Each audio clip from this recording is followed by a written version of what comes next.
दोस्तों, मेरा नाम राशिद ज़हीर है और आप देख रहे हैं मेरा न्यूज़ चैनल जिसका नाम है न्यूज़ 9 टीवी। मैं ज़्यादातर पिछले 1.5 साल से इसराइल और गज़ा की ख़बरों पे ज़्यादा मुनहमिक हूँ और आपके सामने जो फैक्ट्स हैं दुनिया के तमाम अखबारों से वो लेकर हाजिर होता रहा हूँ।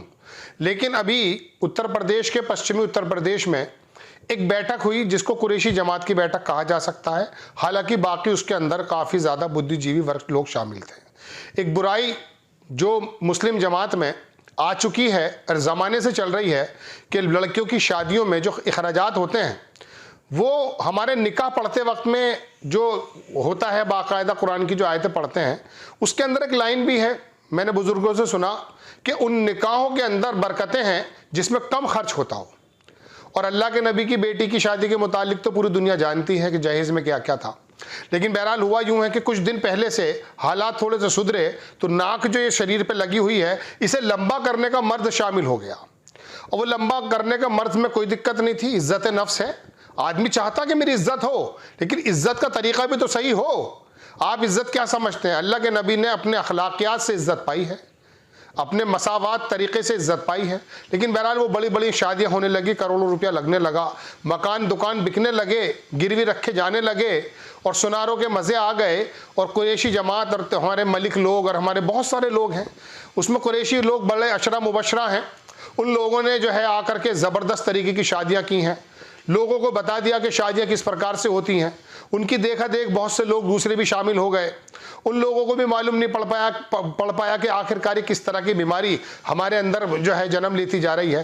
ठीक है, 2-4% लोग दुनिया को चलाते हैं, कुरैशियों के अंदर या मलिकों के अंदर या गद्दियों के अंदर या अंसारियों के अंदर, गाजियों के अंदर, सॉरी गद्दी अल्फाज मेरा शायद सही ना हो, गाजियों के अंदर ये 2-4-10-5% ही लोग ऐसे हैं जिनकी फाइनेंशियल साउंड थोड़ी बेहतर हुई है। लेकिन ज़्यादातर तो लोग वही हैं आज भी।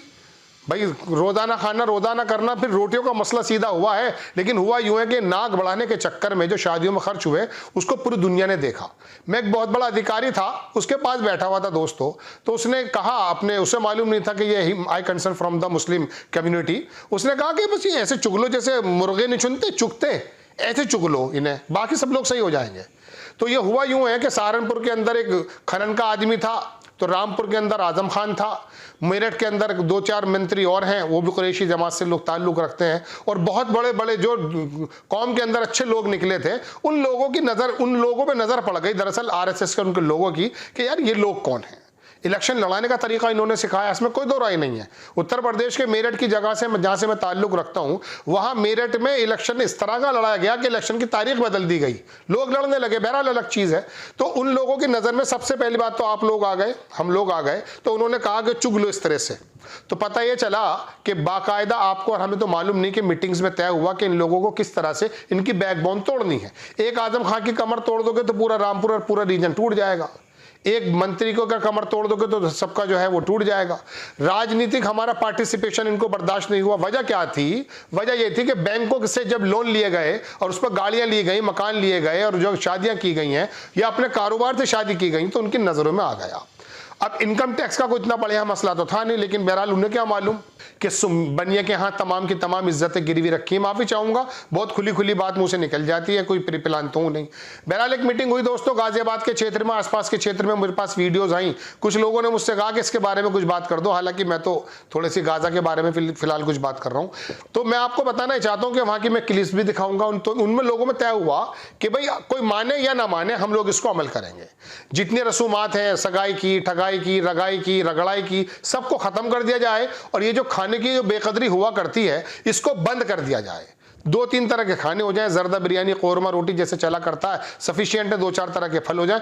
इससे इतना ज़बरदस्त फ़ायदा होने वाला, चूँकि वो जो है वो काम तो करके छोड़ेंगे, वो पैसा नहीं रुकेगा। लेकिन मैं आपसे ये चीज़ आई है, थोड़ा सा वीडियो देख लीजिए, उसके बाद फिर आगे की जो बात है वो मैं बताता हूँ। मेरे बेटे की शादी हुई, बारात गई, ये बैठा मेरा बेटा है। इसके दोस्तों ने कहा गाड़ी ये लिया वो लिया, उसने मुझे जरूरत नहीं, मेरे वालिद ने मना करा। हम अपनी गाड़ी में अपने बच्चे को ले आए, एक उस पर फूल रख लिया ऊपर, कैसा कलावा, कैसी मेहंदी, कैसा सेहरा, कुछ नहीं। ये वीडियो आपने देखा, ये उसी प्रोग्राम की वीडियो है, खुद बुद्धिजीवी ने बड़े शानदार बातें इसमें कही हैं। उन्होंने कहा अपनी जात से अमल करना है। यहाँ 400-500 लोग इकट्ठा हैं, सब लोग अगर ये तय कर ले कि मैं अपना काम करूंगा तो बाकी लोग कर लेंगे। क्योंकि राय अम्मा जो है ना, बकिया जो 94% दुनिया में लोग हैं दोस्तों, 4% लोगों का अनुसरण करते हैं, उन्हीं के मुताबिक चलते हैं। तो जाहिर सी बात है, बड़ा जब आदमी काम करता है तो उसी का अनुसरण चलते भी हैं लोग। तो ये तमाम चीज़ें हैं जो वाकई कहा जा सकता कि अगर ये चीज़ें आ जाएं तो कुछ बेहतर हो जाएगा। मैं शहद लाया हूँ आपके लिए। तो उन्होंने कहा शहद ये लाए हो कहाँ से? अपने बाग से। बोले अच्छी बात है। कह रहा आपने अपने बाग में अपनी बहनों का हिस्सा दिया? तो बोले नहीं, मेरे तो कोई बहन ही नहीं है। तो बोले अच्छा, तुम्हारे बाप ने अपनी बहन को हिस्सा दिया जिसका बाग तुम्हारे पास आया? ये कह रहे इत्तफाक है, मेरे बाप की भी कोई बहन नहीं थी, यानी कि उनकी फुप्पो नहीं थी। तो वो कह ये रहे थे कि वो शहद भी लेने को तैयार नहीं थे इस बात को लेकर के कि जिस बाग में लड़कियों का, बहनों का, बेटियों का हिस्सा नहीं दिया गया है। तकवे की बात तो ये है, आप शादियों के अंदर करोड़ों रुपया दे रहे हैं, जेवरात दे रहे हैं, बिल्कुल अच्छी बात है, बेटी के इस्तेमाल के लिए देते हैं, लेकिन वो पैसा किसके लिए देते हैं? आपके रिश्ते नातों में पहले से वो बिचौलिया तय कर देता है इतने लाख रुपया देंगे। अब आप मकान रखें गिरवी, दुकान रखें गिरवी, चूंकि अभी ऐसा तो है नहीं कि नवाबों के बच्चे हैं। अभी हमारी ज़िंदगी के अंदर मैंने तमाम अपने मोहल्ले के अंदर देखा, कच्चे घर हुआ करते थे, बहुत ना के बराबर।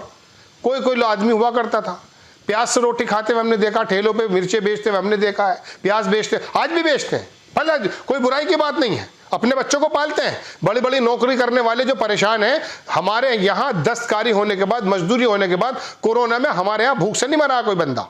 वजह यह कि एक तो मुखैर है, माशाल्लाह देते हैं सबको, और दूसरी बात यह है कि ऐसे ऐसे कामों को भी करते हैं, काम करने में कोई परेशानी नहीं होती जो बुनियादी है।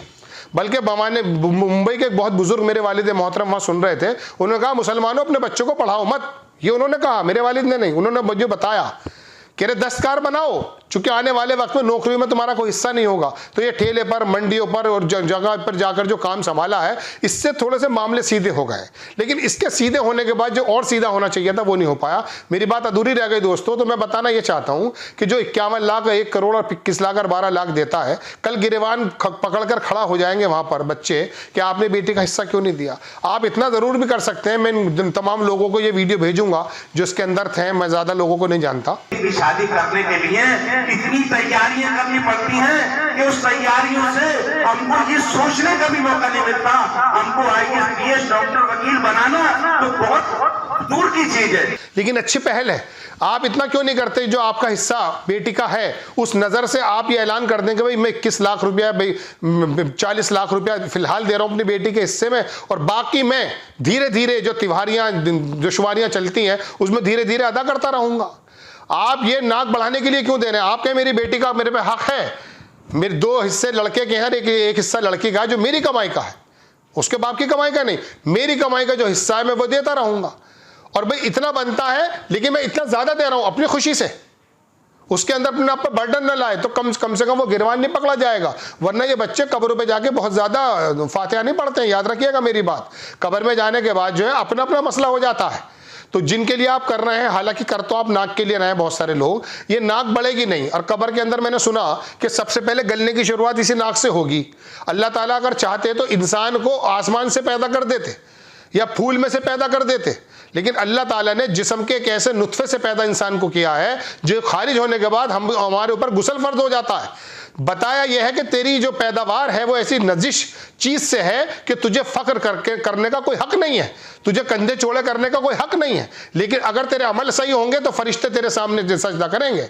तो बात यह है कि अपने हालातों को भूल गए। ये दूसरी चीज मैंने इसलिए जोड़ दी कि आप एक तरफ आपने बड़ा अच्छा काम किया है कि साहब ये वाली चीजें, रसूमात बंद हो जाएंगी, सगाई, मैंने सुना है ऐसा, बहुत अच्छी बात है। लेकिन आप ये भी काम कर दें कि भाई मेरी बेटी का हक है, ये मैं दे रहा हूं, और सुनो थोड़ा अब दूंगा और थोड़े दिन के बाद दूंगा, ताकि पता भी चल जाएगा कि लड़के के साथ जो ब्लाइंड गेम खेल रहे हैं कि लड़का क्या निकलेगा। किसी का कमरा दिखा दिया जाता है, मिलता कुछ और है, बेटी की जगह रहने की होती नहीं है। बेटी वाला अगर ये पूछ लेता मेरी बेटी कहाँ रहेगी तो सबसे बड़ी बात उसका जुर्म हो गया है वो। क्योंकि पहले के लोग तो ये जिम्मेदारी रखते थे कि किसी की बेटी को लेकर अगर आते थे तो जिम्मेदारी उनकी थी। आज कहते हैं साहब सुनता नहीं है लड़का, आज सुनती नहीं है लड़की। इस वजह से लड़की के माँ बाप को भी ये काम करना पड़ चाहिए कि भाई मेरी बेटी आपके घर में आ रही है, उसका इंतजाम क्या है। अलग घर का इंतजाम वो भी ना मांगे क्योंकि जिस बेटे को उसने पाला है वो किसी सूरत में ये नहीं चाहेगा कि मेरा बेटा निकल के कहीं और चला जाए। इस्लाम के अंदर भी ये बात है कि अपने ही घर में एक ऐसा कमरा दे दिया जाए जहां वो अपनी जिंदगी इनफरादी रूप से गुजार सके, वहां लड़के की माँ उसके अंदर इंटरफेयर ना करे। 20-22 साल 25 साल तो भाइयों की कैद में रहती है बेटी, और 25 साल के बाद एक ऐसे अनजान आदमी की कैद में चले जाए जिसके साथ 2 बुढ़े बुढ़िया मिलते हैं और आकर के अपने कवानीन उस पर जो है लागू करते हैं, उस कमरे के अंदर तो उसे रानी बना दिया जाए। उसकी जिंदगी का यही है इस्लाम का तरीका। भिवंडी में रहा करता था, मैं एक मौलाना ये बात कर रहे थे जो मैं आपके सामने कर रहा हूं। तो ये तरीका अब ये है कि जो अलग रह के, ये भी एक नया तरीका हुआ है, ये भी एक नया तरीका। जिसने अपने बेटे को पाला है और ये चाहता कि मेरे पोते मेरे गोद में खेलें और मेरी बीवी मेरे बेटे की बीवी घर में काम करे, उसको अलग घर चाहिए। इंटरफेयर लड़की के घर में इतना करने लगा है ये बाप और ये मोबाइल और ये माँ कि उसका घर बनने नहीं दे रहे हैं। इस मोबाइल को बंद कर दो, नहीं कर पाएंगे बंद, क्योंकि आज बंद करने की बात है। अगर बंद ये कह दोगे ना बच्ची से कि मोबाइल नहीं दूंगा, तो याद रखिए रिश्ते भी नहीं होंगे, लड़कियां घर में नहीं रहेंगी। परवरिश हमारे घरों के अंदर, हमारे घर का पर्दा, हमारे घर का दस्तरखान ऐसे मशहूर हुआ करते थे कि गैर बिरादरी के लोग, इत्तफाक है मैं भी कुरैशी इसलिए बोल रहा हूं हमारा घर, बाकी लोग जो है इससे वो हुआ करते थे कि यार कमाल लोग हैं ये। आज हो क्या रहा है, मोबाइल के माध्यम से हमारी बेटियों के पास दुनिया खुल गई है, गंदगी बिखरी हुई है। बच्चों के हाथ में जो मोबाइल पड़े हुए हैं ना, उसके बीच में जो एडवर्टीजमेंट आते हैं वो भी गंदे आते हैं। लोगों को दरअसल इस बारे में मिल बैठ के सोचना चाहिए, करना चाहिए। और एक बात और सुन लो भैया, ये वक्ती बात है। मैंने अपनी छोटी सी जिंदगी में बड़े लोगों को अर्श पे जाते देखा, और खुदा की कसम बाद में उन्हें बीमारी से लर्जे से कांपते हुए भी देखा है। कोई नहीं होता है, अस्पताल के बाहर चाय पी के चले जाते हैं, बेड पर झेलता है वो बंदा जो बीमार होता है, जो सोचता है मैं बिरादरी का चौधरी हूं। वो आता है, उसके दिल में कोई दर्द नहीं होता। अपने बच्चे नहीं कर पाते हैं तीमारदारी। ये तो हमारी बिरादरी के अंदर कुछ लोग इस तरह की परवरिश है कि बच्चे सुनते हैं आज भी बड़े बूढ़ों की बात, पड़ोसियों की बात। गैर बिरादरियों के अंदर तो ऐसा हो चुका है कि हालात खराब हैं। यहूदियों में और गैर मुस्लिम में कोई फर्क नहीं रह गया। वहां पर अपनी बीवी से रात को 11 बजे अगर 2 मेहमान आ गए तो चाय को कहता हुआ डर रहा है गैर बिरादरी का बंदा। अब हमारे यहाँ भी धीरे धीरे हाल हो जाएंगे, क्योंकि पाकिस्तानी ड्रामे जब हमारी बेटियां देखेंगी ना, तो वहां की जो रविश है वो यहाँ जाएगी। औरंगजेब रहमतुल्लाह अलैह ने यह कहा कि एक दुआ ये करना चाहता हूं कि पंजाब, यानी कि पाकिस्तान के पंजाब की रूह और इस पंजाब की जो हवा है वो हमारे पश्चिम में ना आ जाए। ये वहां के हालात हैं। बहरहाल मैं इस वाली बात को बहुत ज्यादा अप्रिशिएट करूंगा, लोगों ने बड़ी शानदार बातें की हैं, ज्यादा लोगों की सुन नहीं पाया हूं। अब इसके अंदर बहुत से लोगों की मुझे ऑडियो भी सुनने को मेरे पास आईनी मुखर्जी साहब ने भेजी। उसने कहा कि साहब तुमने यूं कर दिया और तुमने यूं कर दिया और हम तो ये चाहते हैं इसके अंदर ऐसा हो। अरे तू कुछ नहीं चाहता, चुप बैठ। 4 लोगों ने जब फैसला कर दिया है तो चुपचाप उस पर अमल कर। जब अमल हो जाए उसके बाद अपना मशवरा दियो। ये लल्लो चलाने की जो कोशिश होती है ना, इससे बिना वजह मारा जाता है आदमी। बात यह कि बोल जाऊं मैं भी अशरा मुबशरा बन जाऊं, बड़ा बन जाऊं। खुदा की कसम ये वीडियो जब बना रहा हूं, जब मेरे परिवार के लोगों ने कहीं कहा कि साहब इस पर बना दीजिए, मेरे पूरे चैनल पे आपको इस तरह की कोई वीडियो मिलेगी नहीं। इस वजह से हाँ, मौलाना महमूद मद्दी पे जरूर बनाई थी, जमीयतुल उलमा पे जरूर बनाई थी मैंने। दोस्तों बात यह है कि ये चीज है। अब इसके अंदर किसी गाड़ी में बैठते टाइम ड्राइवर के आप कपड़े तो देखते नहीं बस में, किसके कपड़े काले हैं या इसके बाल पे सर पे बाल नहीं है। आप ये देखते हैं इसकी ड्राइविंग कैसी है। जिन लोगों ने ये काम कर दिखाया है, कौन कौन है मुझे नहीं मालूम ज्यादा, लेकिन वो काम कर गए ना। अब उनके किरदार पे क्यों निगाह कर रहे हैं, उनके पास पे निगाह क्यों कर रहे हो? लंका में सारे 52 गज के होते हैं, तो आप उन पे निगाह डालोगे, दूसरा तुम पे निगाह डाल देगा। अरे काम तो अच्छा निकल गया ना भाई।